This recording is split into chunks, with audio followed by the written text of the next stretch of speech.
Bonjour et bienvenue sur JTPT, journal télévisé pour la Thaïlande, journal hebdomadaire qu'on retrouve tous les dimanches. Bienvenue à la nouvelle centaine d'abonnés et on commence par remercier tous les donateurs. Cette semaine, il y en a eu trois beaux gosses dont le premier c'est Sombre Destin 77 avec un don de 18 €. Deuxième, Tanguy Madou qui m'a envoyé 10 € grâce à mon imitation de Jean-Pierre Foucault. Bah écoutez, ça m'encourage pour en faire d'autres. Et troisième don, c'est Bastien Bricourt avec un don de 20 €, donc merci beaucoup à vous. N'hésitez pas quand vous faites un don, si vous avez une petite dédicace, voire même une petite pub à faire, je vous la fais avec grand plaisir. Merci encore pour votre générosité, ça fait chaud au cœur et ça aide au développement de la chaîne. On est actuellement à plus de 5500 abonnés, donc direction les 6000. Je compte sur vous pour partager à vos amis et à vous abonner si ce n'est pas encore fait. Sans plus attendre, cette semaine, de quoi on va parler? Alors, il n'y a pas d'énormes grandes news, alors on va parler de plusieurs petites news. C'est une semaine calme, c'est une semaine tranquillo. On va commencer par la Thaïlande qui va donner la nationalité thaïlandaise à plus de 483 000 migrants. On va faire un point sur la grande réunion qui a eu lieu à Kazan, la réunion des BRICS, dont la Thaïlande souhaite en faire partie. Pour accueillir toujours plus de touristes, la Thaïlande veut construire 6 nouveaux aéroports et met des nouveaux systèmes de reconnaissance faciale. Une des plus célèbres restauratrices âgée de 77 ans, JFI ou Mamie Michelin, pourrait peut-être rendre son tablier en 2025. On finira par 2-3 infos bonus et restez bien jusqu'à la fin pour le zapping. Donc générique et place aux news. C'est le JTPT, journal télévisé pour la Thaïlande. Ils vous en fait offrande. Ce n'est que du bon. Dixit, docteur Poisson. Pas besoin de s'en sortir les becs. Nico, il est direct. Enfin, ça y est, voilà, on l'attendait, on en rêvait, on veut être thaïlandais. Eh bien, la Thaïlande va distribuer près de 500 000 nationalités thaïlandaises à des étrangers. Voilà, ça fait plaisir d'être enfin reconnu après toutes ces années de news. Merci la Thaïlande. On va lire le titre de l'article. La Thaïlande va accorder la nationalité thaïlandaise à plus de 483 000 migrants. Ouais, est-ce que tu peux lire jusqu'à la fin du titre, s'il te plaît? Fais ton boulot. Bien jusqu'au bout. 483 000 migrants. Et cette initiative ne s'étend pas aux expatriés occidentaux. Ok. Non, bah... Ouais, il aurait fallu être vraiment très naïf de croire qu'on aurait pu avoir la nationalité thaïlandaise comme ça. Ça se mérite. Pas non plus prendre ses rêves pour des réalités. Même si bon, ce n'est pas impossible en tant qu'occidental d'avoir la nationalité thaïlandaise, ça reste un processus très long et très dur. Entre autres, il faut d'ailleurs maîtriser la langue thaïlandaise, savoir chanter l'hymne national. Et d'ailleurs, malheureusement, j'ai toujours en stock une interview que je n'ai pas encore montée. C'est pour ça que j'en parle plus trop, mais je vais faire un maximum pour vous la proposer au plus rapidement possible, avant la fin d'année, j'espère. Mais j'ai interviewé dans ce studio un expatrié français qui va acquérir la nationalité thaïlandaise. Donc on verra ça un petit peu plus tard, de quelle façon c'est compliqué ou non. Bon, eh bien, en attendant, c'est pas pour notre tour, c'est plutôt pour tous les frontiéristes, si je peux appeler ça comme ça, dont la grande majorité seront des gens du Myanmar, de Birmanie anciennement, qui, on peut le rappeler, sont très présents en Thaïlande, sont souvent appelés les petits ouvriers, tous les boulots que les Thaïlandais ne veulent pas faire. Voilà, c'est leurs travailleurs immigrés à eux. D'ailleurs, bien souvent, très souvent dans les restaurants, tout ce qui est serveur et cuistot, ça vient du Myanmar, notamment dans les zones touristiques. Il y aura aussi quelques nationalités cambodgienne, Laos, voilà les pays frontaliers. J'ai relevé dans un article que toutes les personnes qui pourront accéder à cette nationalité thaïlandaise sont résidents en Thaïlande avant 1999. Donc oui, il faut rester quand même plus de 20 ans. Ils vont pas la donner à tout le monde. Mais voilà, ces gens-là auront tout à fait les mêmes droits que les Thaïlandais. Alors forcément, ça inquiète le peuple thaïlandais, les autochtones, les locaux, car ils se voient ajouter à la population un demi-million de personnes et qui risquent peut-être de voler leur activité, leur terrain, etc. Donc forcément, c'est mal vu aussi d'un côté. Alors pourquoi la Thaïlande fait ça? C'est surtout pour combattre un petit peu la crise démographique, car oui, la population baisse, la population est de plus en plus âgée, et justement, une des mesures qui est en cours, qui devrait s'appliquer d'ici 2025, l'âge de la retraite qui va être reculé de 60 à 65 ans, 50 plus, s'alignant donc comme les pays voisins comme Singapour, ou même les pays du continent européen, comme la Suisse. Si je dis pas de bêtises, mes amis suisses, je crois qu'on est aussi à 65 ans. Alors, on sait qu'en Thaïlande, il y a beaucoup de petits travailleurs indépendants, tout ce qui est chauffeur de taxi, vendeur de rue, travailleurs agricoles, et bien souvent, ces gens-là ne sont pas référencés dans le système social, mais apparemment cette loi de prolongation incorporerait ce petit peuple pour qu'ils puissent eux aussi avoir une retraite. Donc après de combien, je ne sais pas. J'imagine que la retraite, comme chaque pays, ne va pas être bien lourde. Donc bon, comme d'habitude, il est important de pouvoir se sécuriser soi-même, d'avoir un investissement ou de continuer un petit business pour ne pas vivre de façon trop précaire.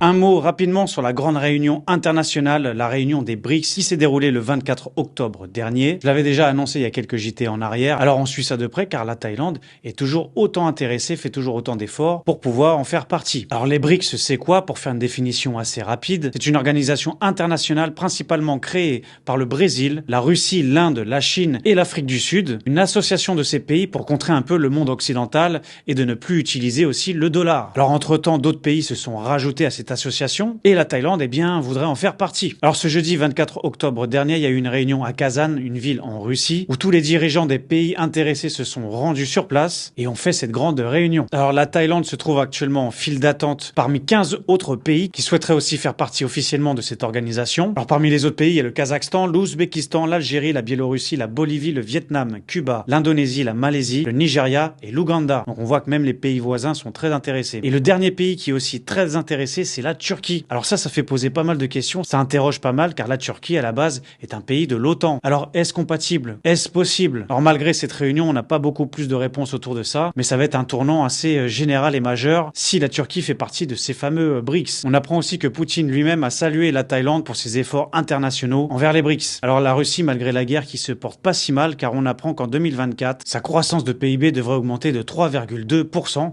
malgré toutes les sanctions internationales. Et monsieur Poutine justement nargue l'Occident par rapport à ça en disant Dixit, nous avons la croissance et eux le déclin en parlant de l'Occident. D'ailleurs, regardez une page Instagram que je suis, que j'adore, ils font du très bon contenu, c'est très qualitatif, c'est bien détaillé, bien expliqué. La Minute Géographie, ils nous ont fait une représentation sur la map monde en quoi représentent les pays du G7 et les membres des BRICS pour voir à peu près la proportion en comparaison. Donc tous les pays couleur rouge qui font partie du G7 et couleur bleue des BRICS. Donc on voit qu'en termes de taille et de proportion, on voit que les BRICS représentent beaucoup plus de surface sur la planète. Forcément avec la Chine et la Russie inclus, ça fait beaucoup de superficie.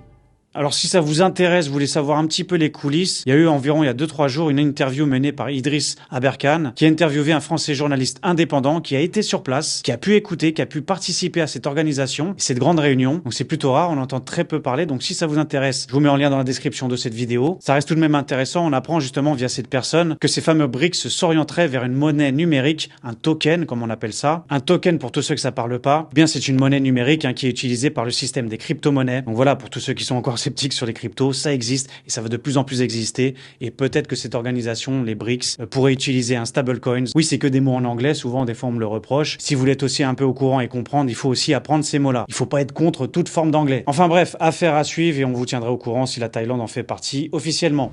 La Thaïlande qui voudrait construire 6 nouveaux aéroports pour faire face à l'afflux de touristes, car la Thaïlande en veut toujours plus. Le ministère des Transports de Thaïlande veut construire 6 aéroports afin de se préparer à l'augmentation prévue du nombre de voyageurs. Le royaume veut aussi devenir une plaque tournante de l'aviation dans la région. Alors d'où sont sorties ces annonces? Ça vient d'une grande réunion là aussi, la 59e conférence de la Direction Générale de l'Aviation Civile aux Philippines. Alors ce qu'on apprend, et je suis assez étonné parce que je pensais que c'était plutôt dans le sens contraire, je pensais qu'on cherchait absolument à éliminer les avions, eh bien non. La réunion a permis de prévoir un doublement du nombre de passagers dans le monde au cours des 20 prochaines années. Donc oui, c'est vrai que d'un côté, on entend que l'avion, c'est le diable du carbone, c'est ce qui pollue le plus, c'est ce qu'il faut prendre le moins possible. Et bon, on apprend que là, tous les efforts sont faits pour doubler le nombre de passagers au monde. Alors oui, de l'autre côté, on nous fait culpabiliser de ne pas collecter bien son plastique ou de ne pas enlever son petit bouchon de la bouteille. Ouh, t'as pas enlevé le bouchon de la bouteille, tu vas te manger un impôt, une taxe, voilà, une nouvelle taxe. C'est possible, ça peut arriver. En attendant, eh bien écoutez, on va avoir certainement plus d'avions, y compris du coup la Thaïlande qui va construire ses 6 aéroports. Alors ces 6 aéroports seront dans les régions qui peut-être ne vont pas vous parler, c'est surtout des régions frontalières aux autres pays. Ils seront dans les régions de Mukdahan, tout à l'est en frontière, de Buen Can, toujours pareil un petit peu plus au nord, au sud à Satun, ensuite dans la région de Payao, ainsi que la région de Kalasin, et dernière région celle de Patalung. Alors oui, je pense que vous, en tant que touriste, ça ne vous parle pas trop. Ça va être, je pense, pour la plupart des aéroports qui vont faire des vols nationaux. Mais bon, quelque part, si ça permet de désengorger les aéroports principaux qui existent déjà, eh bien sûrement que tout ça va faciliter le vol de tout le monde, faire peut-être baisser les prix, car il y aura plus d'avions, plus de vols, plus de concurrence, on peut toujours croire en ses rêves. Mais bon, on n'en est pas là, et avant que tous ces aéroports soient vraiment construits et terminés, car certains de ces aéroports sont juste à la conception, d'autres ont juste eu les autorisations, et que ça va prendre certaines années. D'ici là, on aura largement le temps de les voir arriver. Alors justement, la Thaïlande n'attend pas ces 6 nouveaux aéroports pour mettre en place des nouvelles infrastructures et des nouveaux systèmes pour rendre plus fluide l'arrivée de tous ces touristes et voyageurs. La Thaïlande met en place de la reconnaissance faciale pour vous valider à l'immigration. Alors ça fait peur, à chaque fois qu'on entend reconnaissance faciale, on pense à la Chine, on pense au crédit social, on pense à toutes ces choses-là. Maintenant, quelque part, c'est juste une petite avancée sur quelque chose qui existe quasiment déjà. Car habituellement, vous vous placez devant le bureau de l'immigration et puis il prend une petite photo avec sa caméra. Et bien là, c'est pour certainement raccourcir cette étape-là. Vous scannez automatiquement. Et puis bon, c'est peut-être les emplois des agents d'immigration qui sont peut-être menacés pour le coup. Car c'est fait pour être automatisé, gagner du temps et puis avoir notre belle tête en 3D, j'imagine. Alors ça risque peut-être de poser problème, car vu les générations qui se triturent à la chirurgie esthétique, il y en a beaucoup d'ailleurs qui viennent en Thaïlande pour se faire des petites opérations moins chères qu'en Europe, peut-être que le contrôle va se compliquer.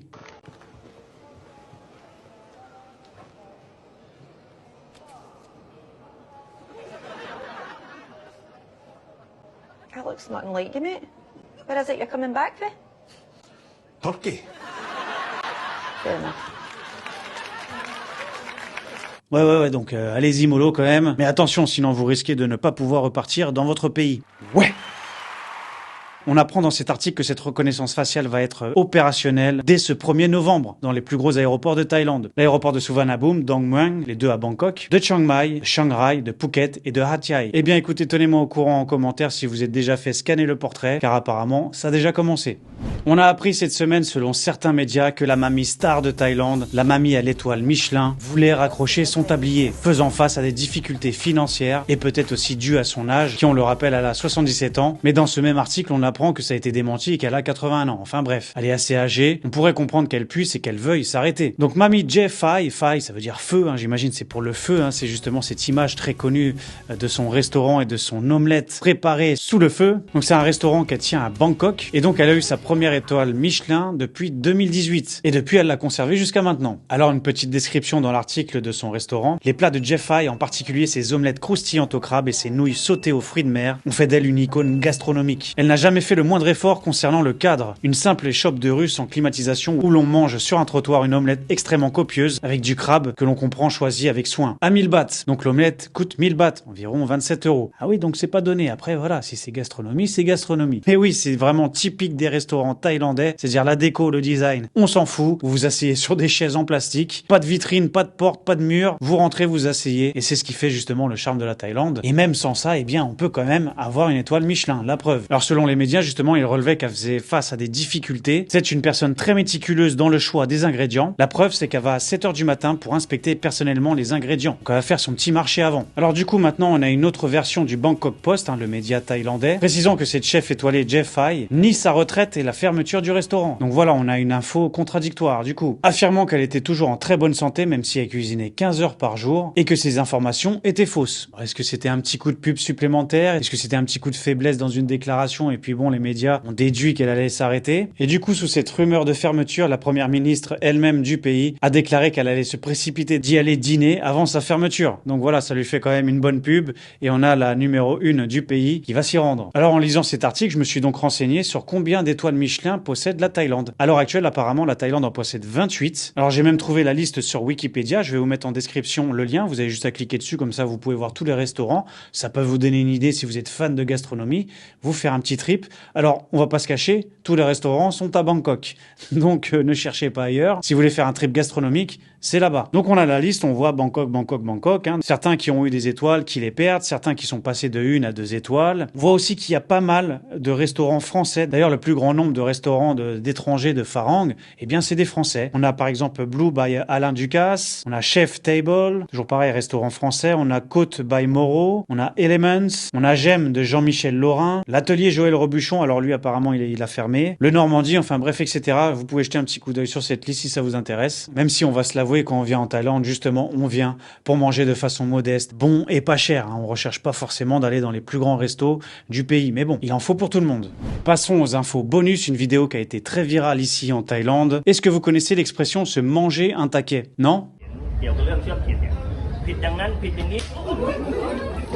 Ouh, les dents. Ah, pour le coup, ça l'a fait taire. Alors, qu'est-ce qui s'est passé? Pourquoi il s'est mangé une tarte de cow-boy comme ça? Bon, sans aller dans les détails, eh bien, cet avocat, qui est assez un peu sulfureux, car il a un franc-parler qui ne plaît pas toujours, eh bien, il prenait la parole, justement, pour attaquer quelqu'un qui critiquait le bouddhisme. Alors là, pour le coup, on pourrait se dire, tant mieux, il défend le bouddhisme. Mais de l'autre côté aussi, il a eu des paroles très dures sur son Facebook à propos de l'islam. Donc, il s'attaque un petit peu à toutes les religions. Eh bien, ce monsieur-là l'a pas trop apprécié, et tout simplement, il avait envie de lui mettre un taquet. Donc voilà, c'est cadeau, c'est gagné. Alors forcément, tout ce petit monde a fini à la police. Mais bon, je pense que maintenant, il fera peut-être un petit peu plus attention à ce qu'il dira, je sais pas. Ça doit quand même sacrément surprendre parce qu'il l'a pas vu arriver celle-là.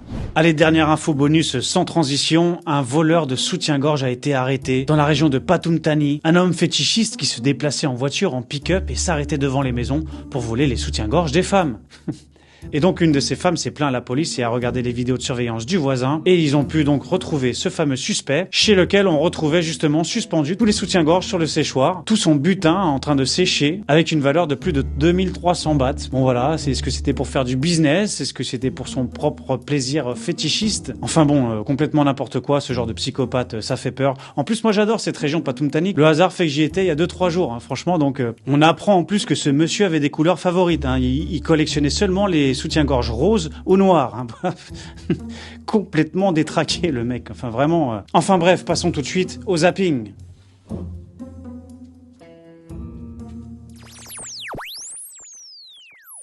Cette semaine au zapping, eh bien oui, on va jeter un petit coup d'œil comment se passe Halloween en Thaïlande, car souvent, des fois, on demande est-ce que les fêtes occidentales sont fêtées en Thaïlande, comme Noël, etc. Alors Noël, pas trop, c'est un petit peu déguisé. Par contre, Halloween, c'est un franc succès. Alors je vous mets un petit best-of de certains costumes qu'on pouvait trouver sur la Walking Street à Pattaya, vous savez, la grande rue où il y a tous les bars, tous les clubs.